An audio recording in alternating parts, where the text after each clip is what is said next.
Всем привет! Сегодняшняя тема именно VIP, VIP курсу жөнүндө. Что это вообще значит? Зачем этот VIP курс? И чем отличается? Эмне өзгөчөлүгү бар башка биздин курстардан? И жана башында айтып өтөйүн, бизде курстун 3 түрү бар. Стандарт, бул групповой, там где-то 15-20 человек будет.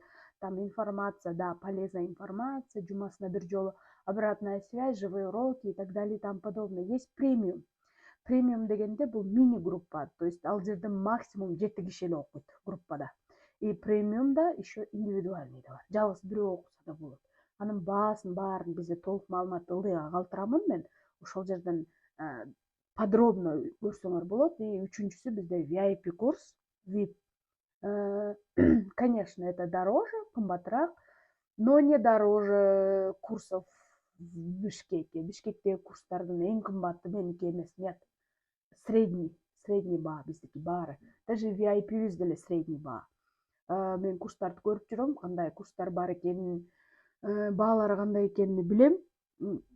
Я середину взяла, серединаны алдым. Ошондой эле онлайн дегенде 300 сомдон 400 сомдон курстар деп WhatsApp'тан группа түзүп тексттерди жөнөтүп койгон курстар жөнүндө да угуп жүрөбүз.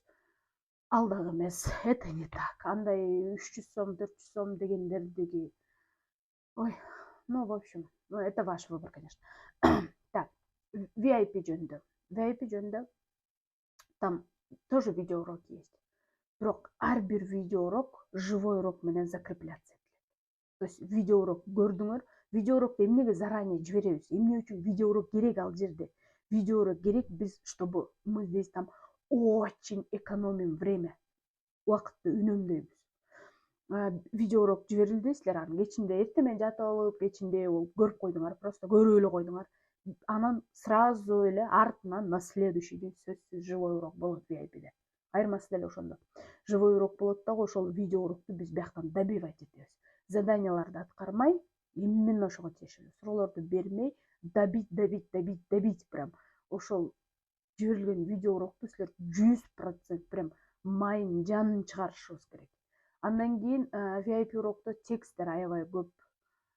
Хочешь, не хочешь, алдына айтыш керек, окуш керек, сүйлөш керек. Суроо жооптор көп.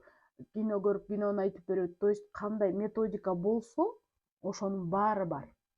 Просто методиканын көп кошконун себеби, кому-то нравится, допустим, на свободную тему рассуждать. Бир свободный тема ачып алып, сүйлөгөндү, сүйлөшүп отурганды жакшы көрөт. Кому-то вот так подходит. А кому-то тексты изучать эткен жагат, тексты анализ деген жагат. Кому-то, допустим, просто эле диалог түзгөн жагат, кому-то так, кому-то сяк. То есть мы все разные, биз баарыбыз ар кандайбыз.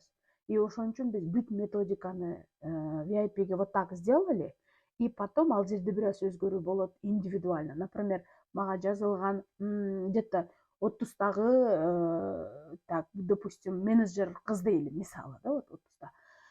И ошол эмнеге кызыгат? Кайсыл темаларга кызыгат? Может, текстти анализ кылып, смыслын чыгарып, ага рецензия жазганды жакшы көрөбү? Или просто свободный темада рассуждать эткенди жакшы көрөбү? Же кинону анализдегенди жакшы көрөбү? То есть ошонусуну байкалгандан кийин ошол метод көбүрөөк кетет дагы, анан более-менее ал киши үчүн, именно ал студент үчүн кызыксызыраак темалар, кызыксызыраак методикалар кала берет. Бир попробовать этебиз, ал калтыра беребиз дагы, анан дальше уланып кетебиз. Кээ бирлерге перевод кылган жагат. Перевод кылганды пайдалуураак деп эсептейт.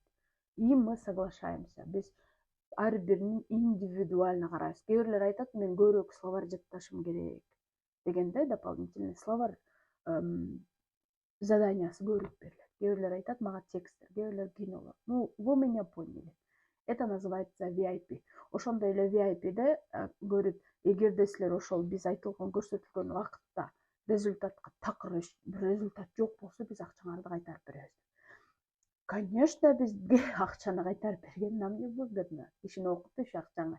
А бирок биз эмнеге антип айтабыз? Потому что мы верим, ишенебиз, потому что результат чыгат по-любому. Но это от человека чуть-чуть зависит, канчалык результат чыгат. 100% прям шикарный результат или средненький результат. Но безрезультатно вообще эч нерсе жок, ноль деген болбойт.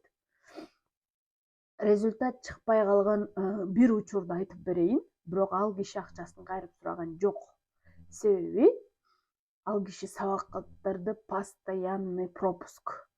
Звонишь, чаласың, биз убакыт да бөлүнгөн, говорит, мен пробкада туруп калдым, анан чагым. Хорошо, ждешь, не звонят, обратно чалбайт. Мен жумушум чыгып калды, мен бүгүн тияка барышым керек, конок чыгып калды, жумуштан кармалып калдым. И постоянно мы меняли время, убакыттын жылдырдык, аларга ыңгайлуу кылып, чуть ли кечки 9га чейин жылдырдык. Поздно это было зимой, да, вот кечки 9га чейин коюп бердик. И постоянно, вот, допустим, когда у нас урок, постоянно ал кишиге звонок келет телефонуна. Звонок келет, урок прерывается, и поэтому мы толком даже не проходили урокторду жакшы өтө алган жокпуз.